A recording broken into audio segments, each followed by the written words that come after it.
Repairs is, as you can often say about even the worst of S.H.I.E.L.D., another solid outing with a decent enough main plot. The episode truly shines, however, when it focuses on what I'd been craving for from the show up to this point. Focus on Melinda May. She's easily the star of the show here for me, and hints of backstory for her and setup of things that aren't paid off for another 30 episodes elevate what would otherwise be another standard affair. In Utah, a shopkeeper at a gas station confronts a customer about a recent accident at a particle accelerator that she's being blamed for. Suddenly, various items are thrown at him seemingly out of nowhere. The traumatized woman has clearly been through something similar before as she helplessly watches the gas station go up in flames.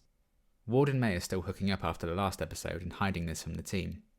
Coulson and Skye talk about the woman from the beginning named Hannah and how she may possess telekinetic powers after the particle accelerator explosion. It's an opportunity to learn how to deal with someone with newfound abilities. Huh. After Coulson displays some smarts... It does use giant magnets to fire billions of subatomic particles into their antiparticles at the speed of light to create miniature Big Bangs, so it seems like a good place to start. I read. The team track down Hannah, who's being harassed by the locals. Hannah's powers seem to be out of control. A police car bursts into life, but before anyone can get hurt, May subdues Hannah. Fitzsimmons examine the site of the accident and discuss their academy days and an old prank. You screamed like a girl. I am a girl. Having missed out on freshman pranks after graduating 4 years early, they decide to prank newest recruit Skye. Accompanying the pair is an as yet unnamed agent we'll soon know as Davis. Coulson wants May to talk things through with Hannah, and May seems nervous about having to deal with a vulnerable individual whose powers they can't control. Interesting. Talking to Hannah shows she feels horrible about the things that have happened.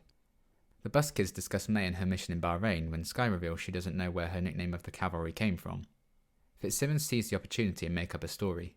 She had an M249 in each hand. Right. In each hand. And she rode in on a horse. Hence the name. Gemma seems particularly pleased with herself. That smile looks familiar, while Fitz and Skye squabble over the holotable. No! You do not touch that! Oh. 2 semesters minimum of holographic engineering before you get to touch this! I get it. Oh boy, do I wish that was the worst fight they'd end up having. Skye leaves and Fitzsimmons celebrates a successful prank. Hannah explains that an engineer named Tobias was present during the accident and believes that she's being punished by God and haunted by demons. The team discuss what to do next, and in a really cool reveal we see a mysterious man in the mirror is watching them unseen. Let's hope he changes his ways.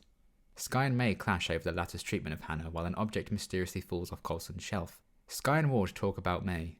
I think she needs to get laid.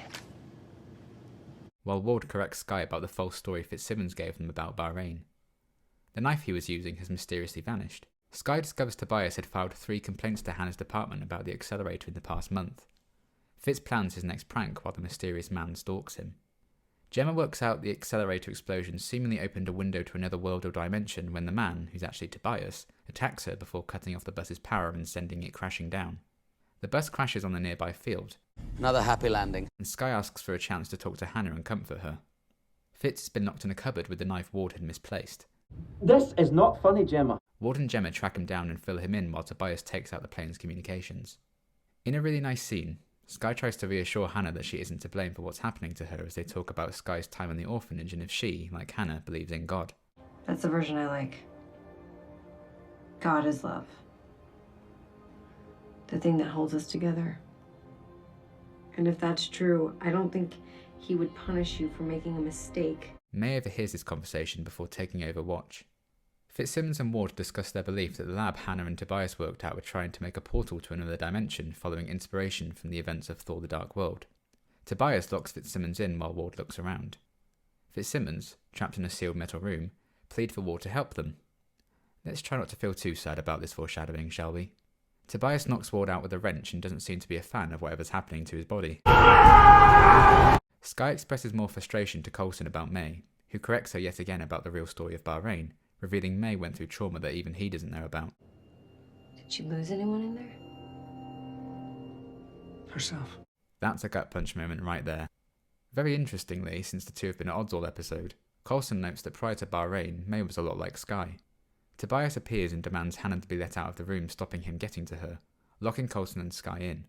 Gemma contacts Coulson and speculates Tobias is trapped between 2 dimensions and fading out of existence every time he jumps between the two. Tobias attacks May in a really cool sequence before May manages to sneak Hannah out of the plane into a nearby barn to use as bait. Coulson uses his explosive watch to escape. His reaction to losing the watch is particularly endearing. The two meet up with the others, where Ward has noted the wrench Tobias had been using would have done more damage to the accelerator than good. As the team wonder why Tobias would damage the accelerator but also file complaints about it, You screamed like a girl. Tobias tracks Hannah to the barn where May attacks him. Skye pieces together that Tobias only wanted Hannah's attention, creating problems in order to spend time with him because he had feelings for her and has tried protecting her all this time. It's not the most original of twists, and not even one S.H.I.E.L.D. won't repeat again in a way later this season, but it's a twist nonetheless and fuels May's story in a way that prevents it feeling futile. May and Tobias' fight causes part of the barn to collapse on Hannah, but Tobias saves her just in time before confessing to what he did. He asks for forgiveness. Hannah says only God can forgive him, while May gives a very well written speech about how he can't take back his actions. You can't undo what's been done.